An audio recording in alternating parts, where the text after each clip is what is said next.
Yes, Megan, Megan, Coe. Cool. And today's date? Today is January 23rd, 2018. Great. This is weird. So pay no attention to this is you and I talking. Okay. Look at me. Okay, I'm gonna look at We your can have forehead. casual conversation. Okay. So basically, I need to stop saying so basically. How long have you been with Teen Challenge and Freedom House? This is my second time at Freedom House.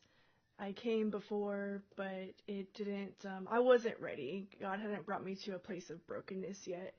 So I was very stubborn, and that led me to go back out in the world and try to still do things my way. And doing that, God brought me to a place of brokenness. And so I came back with a completely different perspective, and I'm getting hot now. And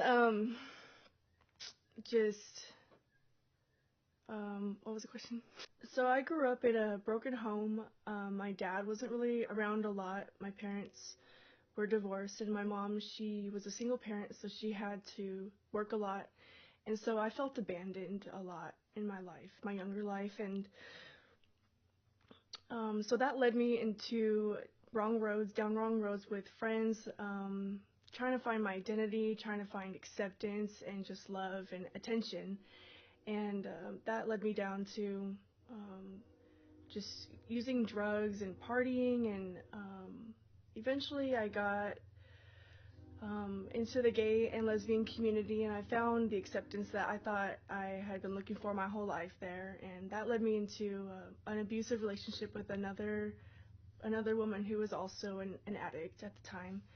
And to cover up all the shame of feeling like I was created to live this life, I started shooting up heroin. And eventually, that addiction, after 5 years, I've overdosed 6 times. And right now I should be dead, but by the grace of God, I'm still alive. And I'm very thankful that, He has decided to save me, and His faithfulness I can never repay. Yeah. So do you think your attention is being filled right now? As you look down your life, you're Yes. still kind of looking for. Yes, so now I've learned what it means to seek after God, and by seeking after God, He's filled the needs that my parents were able to give me in so many different ways. I have a family now. My Teen Challenge family, I consider my family. And so, I probably shouldn't say that, huh? No. Because I don't want to offend my family, my real family. So looking back, how did you view your family throughout your teen years to, I mean, what age was your dad not there for you? That you kind of had this longing to be fulfilled? So my parents divorced when I was about 5 or 6 years old, maybe, and just at that point, I completely felt like it was my fault. And it's said that it's never the child's fault for parents to get divorced, but their actions and lack of affection and attention made me feel like it was my fault. And So you felt it like it was your fault. Could you kind of explore that? Why did you feel it was like your fault other than any siblings? Did you have siblings? yes, I have a younger brother who I don't I don't know how to expand on that. Okay. My younger brother, he didn't care for me much growing up because of the life that I had chosen. And understandably, he wanted to distance himself from me. And God has definitely restored that relationship between my brother and I. He's one of my best friends today. And I love him very much. So growing up, it was pretty much chaos all the time with your parents fighting to kind of disconnect between you and your younger brother? There wasn't a lot of fighting, but I felt like there was neglect. And I understand it was because they were both hurt and trying to deal with the divorce in ways that eventually let me believe the lie that it was my fault. And I was alone a lot, so that's why I would turn to, as I grew up, I turned to people, that I felt like would accept me and love me. Yeah. So, how did the world accept you? Probably with open arms, or was it kind of like a struggle?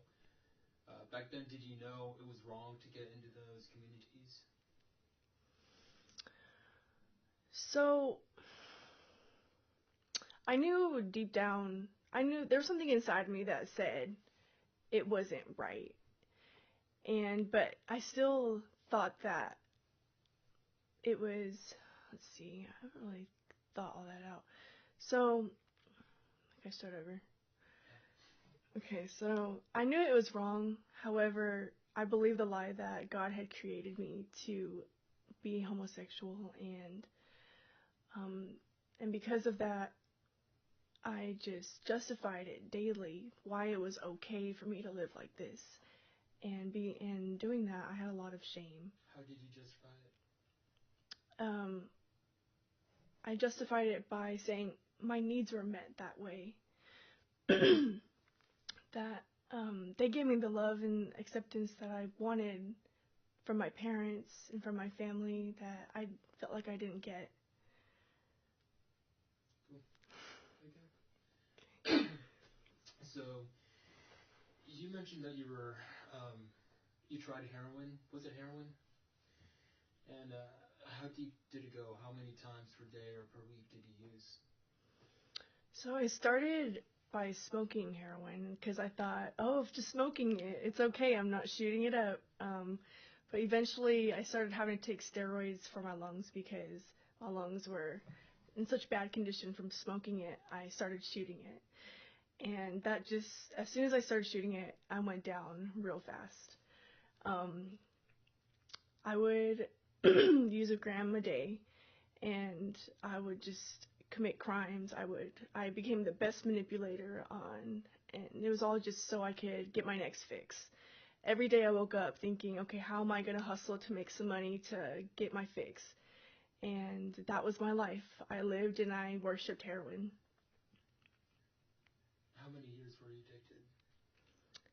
I was addicted about 5 years.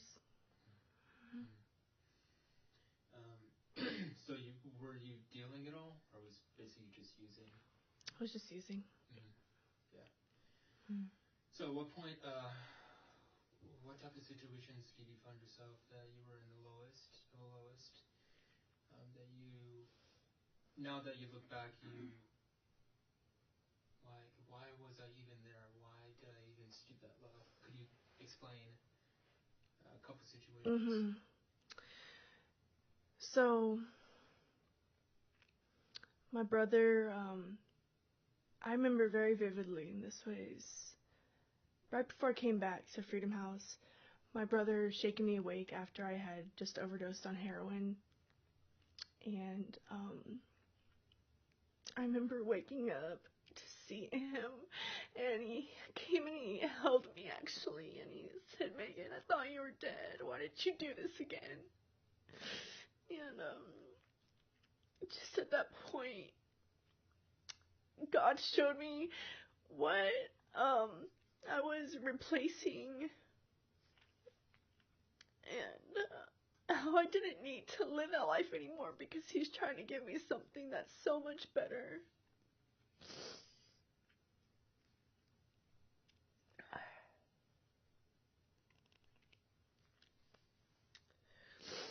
So you were compromising on a better life, it sounds like. Were you compromising what God was trying to offer you, but through all the drugs and the life that you were living, you just wanted to die, or you wanted just to give up? So I've never had an identity. I never felt like I had an identity, so I found it being gay. That was my identity. And I didn't think God could redefine me like He has.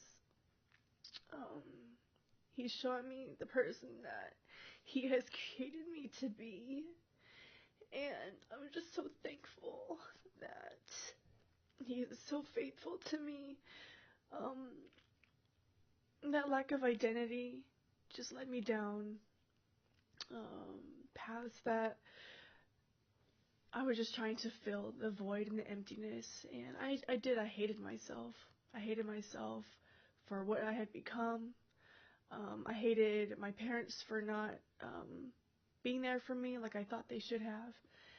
And God has shown me that it wasn't anyone's fault, but that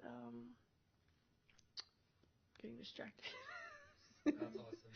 Your journey is amazing. Yeah. How are we doing? Well, the trick's gonna go off. Okay. So do you want me to just go ahead and Well, stop? let's see. I actually forgot about this, but if you keep pressing the display. See, growing up, I never thought I was pretty enough, or like I never had any. Can you be more specific? Yeah. So when you thought you were not pretty enough, compared to what? Or you thought you were lonely compared to what? What was your kind of like level? Okay. Yeah. Let's see. So I would always. I was raised a lot with the TV and pop culture and what was going on, and that became reality to me. And I never felt like I could compare to everything that you see on TV, like all of the glamour and perfection. And so I thought that's what was expected of me somehow. And I never knew what I was supposed to be. It was never taught to me. So what age did you find yourself? You explained that situation where your brother was shaking you away, like not again. How old were you?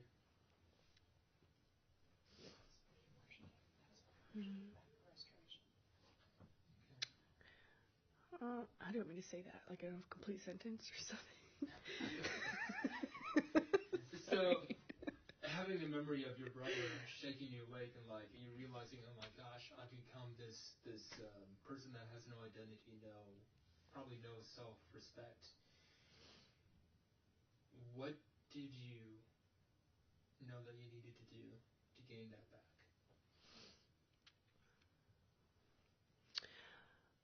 I learned that I have nothing else to live for really except for God, and I mean that doesn't answer your question. So, like, what were the next steps that you did? I knew that I had to come back to Teen Challenge because I know that Freedom House and Teen Challenge, Adult and Teen Challenge, was the place that could show me, that God could show me through this ministry who I'm supposed to be and who I'm destined to be and what my purpose is in life. I feel like now I have a purpose and a calling in my life to where I've never felt that before, but to where I wake up every morning with excitement and just to see like what God, what are you gonna bring next? Because I'm I'm ready, but. How did you find out about Teen Challenge the first time that you were here? I found out about Teen Challenge through my mother, who went to church and they had some information about it. Cool. So, what was your first impressions about entering into the program? And we're talking about the first time that you were here. Oh, okay. So, well then, I found out about Teen Challenge actually through a family member. I mean, I don't really can't be specific, can I? Whatever you think would be basically you. How do you phrase that? Whatever information that you share, would you be comfortable in sharing in front of a family member, in front of people that you were talking about? Kind of explain it through that kind of set of eyes. Just kind of whatever you would, comfortable. Wouldn't want to discriminate or to. Okay, Wouldn't really have a hard time sitting down with them and kind of explaining what sharing with them. So I was at a point in my life where I wanted to try something different. So I came to Texas from Arizona, and my cousin had came down around the same time where I was staying at, and he told me that there's a teen challenge in Oklahoma that would love to have you, and he said, you need to go back. And so I was like, well, why not? Let's try it. Great. So, Teen Challenge, talk about the first 3 months that you were here. What did you learn? What was your mindset? How did you feel? Let's see. My first 3 months of Teen Challenge, I was still really stubborn. I mean, we were talking about this last time. Our time before is completely different. It was completely different. Talk about Do you know this time. Okay. Talk about this time. Talk about how you're reading This time? and how. Okay. Yeah. So, coming into Teen Challenge, I was just ready for a brand new start at my life. I was ready to take hold of whatever God had for me and to let go of myself and what I wanted to do in life, and to see what He had in mind for me. And so that was it, basically. Cool. So how did God show you your new identity? Like, was it through working at Thrift to working around the center? Was it through discipleship programs, chapel? So I had gotten deliverance from the spirit of homosexuality, and just going through the Teen Challenge curriculum, and as well as just counseling sessions with the staff members here,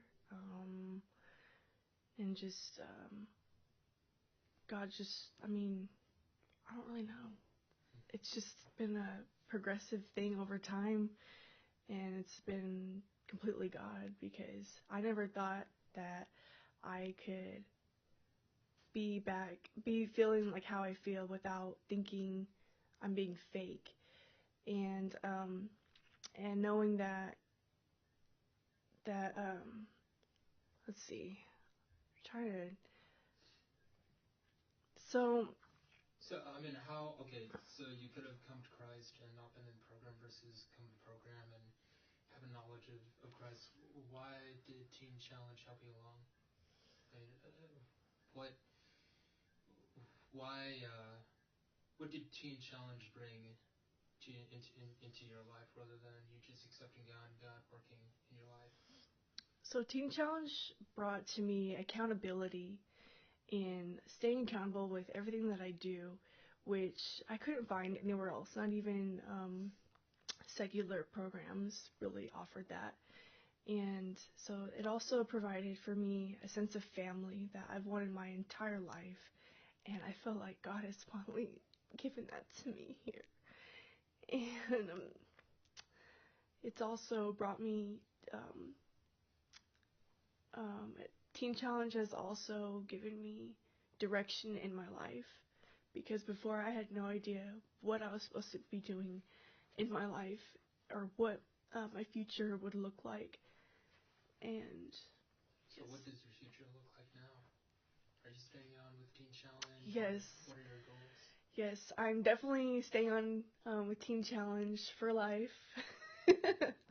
I love this ministry, and I feel like God has, called me to be a missionary and to do missions work. And yes. Some of your life, sorry, too much coffee. Some of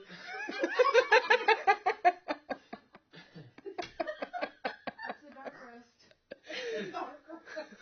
That's great. It's a dark road. That's my addiction. You were on heroin. I was on coffee. We'll call it straight, okay? There's not much of a difference, okay? That's funny. That's great.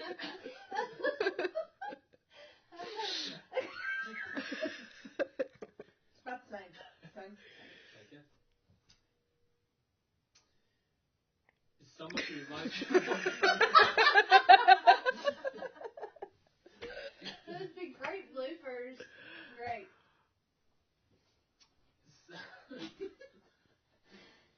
Yeah, tell me your life in one paragraph. What would it be?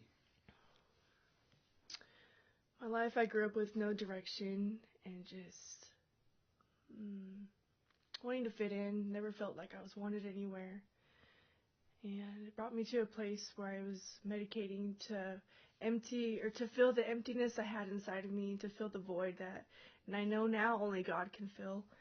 And so I started filling it with heroin and living a gay lifestyle, finding acceptance in that lifestyle, and now realizing that it was counterfeit love and that the enemy always provides a counterfeit to everything. And now God has, I'm a living example of God's redemptive power and grace and proof to the world and to anybody out there that wants to know that God can do miracles and that God can give you what you've always been looking for. Yeah, so explain about your family and your relationship. Relationship with them. Good, are you reunited? Okay, yes. So, I used to carry a lot of bitterness and anger towards my father because I felt like he wasn't there for me the way that I needed him to be there. However, coming through the Teen Challenge program and God has shown me how to forgive him, and he has taken that unforgiveness and he has taken that unforgiveness and that bitterness that I've had towards my dad, and he's replaced it with so much love and just wanting to be in his life. First, right? In Arizona. So what got you to that point? So I remember getting high and thinking, God, if you want me to live, then help me. And if not, I'm going to end up killing myself. I remember vividly thinking that. And I just was at a place of utter despair and hopelessness, a lack of direction, and just not wanting to continue living any longer. What do you feel like after you completed the school? What do you feel like caused your relapse? It's a whole other can of worms. So, I didn't complete. I got dismissed. Okay. So, I mean, I can expand on it. Though. Okay. So once you came to know Christ in the beginning and you went through this program, what got you to a place that you felt like you needed to come back or you needed to? Okay. So, like, in between. So, how do I start that? Well, actually, that's not really. We don't really want to know about both her times. It's kind of her whole redemption story, not really individual details about her life. Okay. So, I mean, you can ask that, but there might be some good sound bites, but I think we're pretty much covered. Okay. Yeah.